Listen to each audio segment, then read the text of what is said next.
जेव्हा शिवसेनेचा एक नेता निवडणुकीच्या आधी फिरत असतो, उद्धव ठाकरे फिरत असतात, तेव्हा नक्कीच निवडणुका हाच उद्देश असतो. आणि विशेषतः शिरूर लोकसभा मतदारसंघ हा शिवसेनेसाठी लोकसभा आणि विधानसभा या दोन्हीसाठी अत्यंत महत्त्वाचा. कालपासून आम्ही साधारण मावळ भाग असेल, मग पिंपरी चिंचवड, भोसरी, मावळ हे मतदारसंघ घेऊन जुन्नरला आलो, आंबेगाव झाला, आता परत पुढे जातो. नंतर उद्धव ठाकरे या भागात येणार आहेत, त्या संदर्भात सुद्धा काही तयारी पाहत होतो. पण नक्कीच निवडणुका डोळ्यासमोर आहेत आणि त्या असायला पाहिजे, कारण आम्ही सगळे राजकीय कार्यकर्ते. समजलं? थेट प्रश्न साहेब, आता विधानसभेचा आगामी उमेदवार हा आयात केलेला असेल की सर्वानुमते ठरवलेला असेल? कारण तालुक्यात चर्चा आहे काय की मनसेचे आता जे रुलिंग आमदार आहेत, तुम्ही त्यांना हा प्रश्न विचारायला पाहिजे. असं आहे की जे प्रश्न समोरच्या व्यक्तीला विचारायचे असतात ते तुम्ही आम्हाला कसे विचारू शकता? बघा, जुन्नरवर काही झालं तरी यावेळेला भगवा फडक नाही. ज्या वेळेला जुन्नर विधानसभेवर भगवा फडकवण्यासंदर्भात कोणी रोखू शकणार नाही. समोर कोणी असू द्या, कुठली कृत्रिम लाट असू द्या, जुन्नर शिवसेनेचंच ते तुम्ही लिहून ठेवायचं. उमेदवार उद्धव ठाकरे देतील, आमच्याकडे पद्धत आहे. निर्णय घेतील, ते निर्णय घेतलेला आहे हे पण सांगतो. मागील 2 निवडणुकीमध्ये गोंधळ झाला, आता गोंधळ होणार नाही. चुकांपासून माणूस शिकतो काय? माणूस जेव्हा 2दा ठेच लागल्यावरती, 3दा ठेच लागल्यावरती परत ती चूक करत नाही. एबी फॉर्म असेल, अन्य काही गोष्टी असतील, या संदर्भात पक्षाने घेतलेले निर्णय हे खाली राबवायचे असतात. भाजपबरोबर युती होणार काय?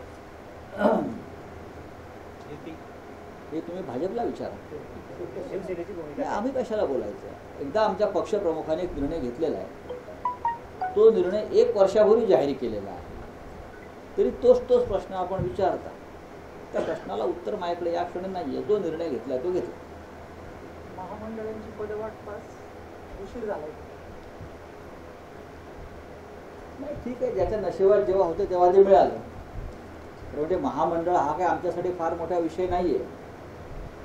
जर मंत्र्यांना नीट काम करता येत नाही तर महामंडळाचे अध्यक्ष तरी काय करणार? हे सगळ्यात बाजूने होत असतं. पण शेवटी कार्यकर्त्याला एखादं पद मिळतं, त्याच्याबरोबर अजून 10 कार्यकर्त्यांना काम करता येतं. त्यातून जर काही चांगलं करता आलं तर करावं, एवढी त्यांची अपेक्षा. तुमच्या पार्श्वभूमीवर महामंडळाचे जे जागा वाटप राहतात त्यावर शिवसेना समाधानी? प्रश्न समाधानाचा असू शकत नाही. प्रश्न जे आम्ही ज्या गोष्टी मागितल्या होत्या त्या आम्हाला मिळाल्या. राम कदमांचं जे आता वक्तव्य झालं, शिवसेनेची भूमिका काय? शिवसेनेची भूमिका काय असणार? ही भूमिका एका पक्षाची असू नये. एका राजकीय पक्षाचा आमदार, ज्यांच्या पक्षाचा मुख्यमंत्री आहे, प्रधानमंत्री आहे, सरकार आहे, आणि सातत्यानं महिलांच्या रक्षणासंदर्भात ते बोलत असतात. मुसलमान समाजातील महिलांच्या ट्रिपल तलाकवर त्यांना फार चिंता आहे की मुसलमान महिलांचं रक्षण व्हायला पाहिजे. पण या महाराष्ट्रामध्ये, छत्रपती शिवाजी महाराजांच्या महाराष्ट्रामध्ये, तिथे आपण सावित्रीबाई फुल्यांपासून, अहिल्याबाई होळकरांपासून आणि झाशीच्या राणीपर्यंत हे आमची प्रेरणास्थान आहे. तिथे एक आमदार, विधानसभेचा सदस्य हा मुलींना पळवून आणण्याचा ची घोषणा करतो, लोक टाळ्या वाजवतात आणि मुख्यमंत्री त्याच्यावर ते शब्द बोलत नाही. मी काय बेटी बचाओ बेटी पढाओ त्याऐवजी आता बेटी उठाओ बेटी भगाओ असा नारा भाजपने दिलाय का? जर चाड असतील महिलांच्या रक्षणासंदर्भात तर अशा व्यक्तीला 1 मिनिट सुद्धा त्यांनी पक्षात ठेवला नसता. पण अजूनही प्रशांत परिचारक त्यांच्या पक्षामध्ये आहे, ज्याने सीमेवर लढणाऱ्या सैनिकांच्या पत्नीबाबत अत्यंत घृणास्पद असं विधान केलं. घाटकोपरचे आमदार कदम त्यांच्या पक्षामध्ये अजून आहे, ज्याने या महाराष्ट्रातील लेकी सुनांना पळवून आणण्याचं जाहीर वक्तव्य केलं. तुम्ही कोणाला घेऊन राज्य करू इच्छिता? हा प्रश्न आमच्याकडे. तुम्ही त्यात सत्तेत राहिले, बाबूलाल गौर भाजपचे असतील किंवा आता आपण प्रशांत परिचारकांचं बघा आम्ही सत्तेत आहोत हे तुम्ही किती काळ विचारणार.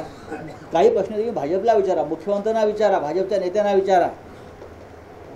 आमच्याकडे जर अशा प्रकारचं कोणी केलं असतं तर छत्रपती शिवाजी महाराजांनी जी शिक्षा दिली असती तीच आमच्याकडे त्या व्यक्तीला मिळाली असती. साहेब भाजप सतत फोडाफोडीचं राजकारण करू द्या ना.